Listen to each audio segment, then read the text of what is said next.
လက်ရှိအလုံးမှာဆက်လုပ်တင်လားဒါမှမဟုတ်လို့ရှိရင်နောက်အလုပ်ကိုပြောင်းတင်လားဝေခွဲမရဇဝေသွားဖြစ်နေတာဒွိဟဖြစ်နေတဲ့သူလေးတွေအတွက် reading ဖတ်ပြသွားမှာပဲဖြစ်ပါတယ်ရှင်အဲ့တော့ထုံးစံအတိုင်း energy check ကလေးလုပ်ပေးပါမယ်ရှင်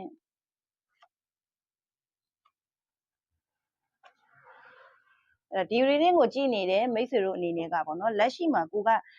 ဒီအလုပ်ပြောင်းဖို့ဆိုတဲ့ဆန္ဒကိုပဲအဓိကဦးစားပေးနေတယ်အလုပ်ပြောင်းဖို့ကိုရည်ရွယ်နေတယ်နော်အလုပ်ပြောင်းချင်နေတယ်အဓိကကတော့ဘာကြောင့်လဲဆိုတော့လက်တလုံးမှာလေ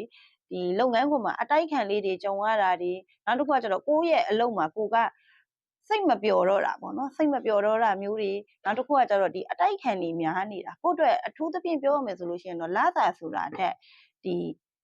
စိတ် pressure တွေများတာအတိုက်ခံလေးတွေများတာကိုယ့်ရဲ့လုပ်ငန်းခွင်မှာတယောက်နဲ့တယောက်ပေါ့နော်စကနာတိုက်တာမျိုးလေးတွေဒီလိုမျိုးလေးတွေကြုံနေရတဲ့အတွက်ကြောင့်မလို့ပဲကိုကလက်တလောမှာဒီရဲ့အလုပ်ကနေပြီးတော့ကိုကထထွက်ချင်စိတ်တွေဖြစ်နေတာဖြစ်တယ်အဲ့တော့ကြောင့်မလို့လက်ရှိမှာကိုမှဒီလိုမျိုးခံစားနေရတယ်ဆိုလို့ရှိရင်တော့ဒါဒီ reading လေးကအသင့်အတွက်ဖြစ်ပါတယ်เนาะဒါဆိုလို့ရှိရင်တော့ဒီ reading လေးကိုဆက်ပြီးတော့ကြည့်လို့ရပါပြီရှင်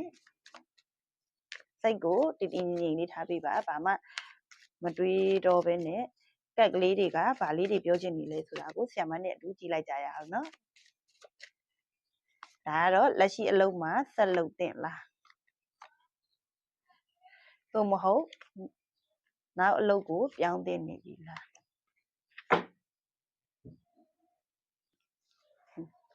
းလက်ရှိအလုပ်မှာဆက်လုပ်တင်လားတဲ့ဒီလက်ရှိအလုပ်ကိုလေကိုကစပြီးဝင်ခဲ့တဲ့အချိန်ကနေကကိုကဒီကိုယ့်ကိုယုံကြည်မှုအပြည့်နဲ့ပေါ့နော်ဒီအလုပ်ကိုကိုယ်တိုင်ရှောက်ခဲ့တာဖြစ်တယ်တချို့ကြတော့ဒီရဲ့အလုပ်ကိုကိုယ့်ရဲ့မိတ်ဆွေအပေါင်းအသင်းတငယ်ချင်းတွေကနေပြီးတော့မှအလုပ်သွင်းပေးခဲ့တာတွေရှိတယ်လေအဲ့တော့ကိုဒီ reading ကိုကြည့်နေတဲ့မိတ်ဆွေတို့အနေနဲ့ကကြတော့ဒီသူများရဲ့အကူအညီယူထားတာမျိုးမရှိဘူးကိုယ်တိုင်ကပဲဒီရဲ့အလုပ်ကိုကိုယ်တိုင်ကပဲကိုယ့်ရဲ့အရေးချင်းနဲ့ဒီရဲ့အလုပ်ကိုကိုကရရှိခဲ့တာလို့ဆိုလိုချင်တာဖြစ်တယ်နော်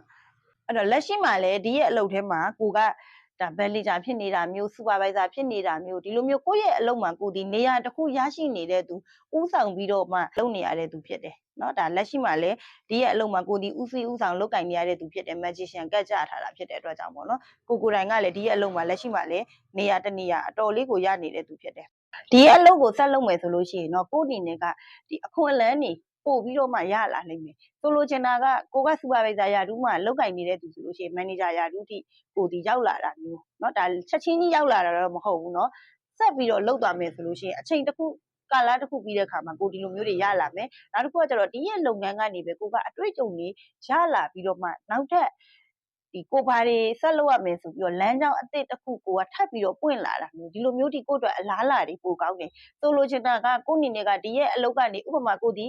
marketing ဘိုင်းကိုသွားတာအယောင်ဘိုင်းကဒီ supervisor ဖြစ်တာမျိုးဒီလိုမျိုးဆိုလို့ရှိရင်လေဒီအယောင်ဘိုင်းနေနဲ့ပတ်သက်ပြီးကိုအနေနဲ့ပေါ့နော်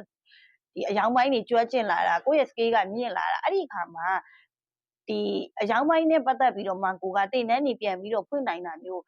ဒီအယောင်ဝယ်ပိုင်းနဲ့ပတ်သက်ပြီးလုပ်ငန်းရှင်တွေကိုအကြံဉာဏ်တွေပေးနိုင်တာမျိုးဒီလိုမျိုးတွေဒီကိုကအခွင့်အလမ်းတွေရလာတာမျိုးဒီလိုလုပ်ပိုင်ခွင့်တွေအခွင့်အလမ်းကောင်းတွေလည်းကိုယ့်အတွက်ရရှိလာဖို့ရှိတယ်ဒီရဲ့အလုပ်ကိုဆက်လုပ်မယ်ဆိုရင်အကယ်၍ကိုကနောက်လုပ်ကိုပြောင်းမယ်ဆိုရင်ရောတဲ့နောက်အလုပ်ကိုကိုဒီပြောင်းတဲ့ခါမှာလေဒီရဲ့အလုပ်ကနေပြီးတော့ပဲရရှိသွားတဲ့အတွေ့အကြုံတွေကျွမ်းကျင်မှုတွေကိုကိုကရရှိသွားတာဖြစ်တဲ့အတွက်ကြောင့်ရနေပြီးသားဖြစ်တဲ့အတွက်ကြောင့်ပေါ့နော်ကိုအနေနဲ့ကနောက်အလုပ်ကိုပြောင်းတဲ့ခါမှာလေဒီတခါတည်း ready ပဲအစစ်အသင့်ပဲကိုကအ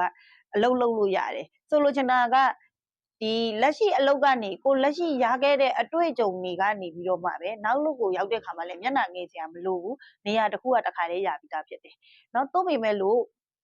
့ဒီနောက်လုပ်ကိုပြောင်းတဲ့ခါမှာလက်တလုံးမှာကိုတကယ်ကျွမ်းကျင်တာလားကိုကဘလို့အရာမျိုးတွေကျွမ်းကျင်တာလဲဆိုတာမျိုးကိုအနေနဲ့စောင့်ကြည့်ခံရတာပေါ့နော်ဒီ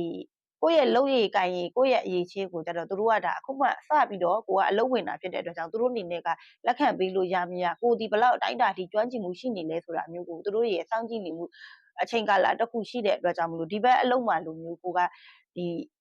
ီအခွင့်အလမ်းကောင်းတွေကိုချက်ချင်းရသွားတာမျိုးတော့မဟုတ်ဘူးအချိန်တစ်ခုတော့ပေးရဖို့ရှိတယ်เนาะအဲ့ဒီလိုမျိုးလေးရှိတယ်အဲ့ဒီအတွက်ကြောင့်မလို့လက်တလုံးမှာကိုဒီစိတ်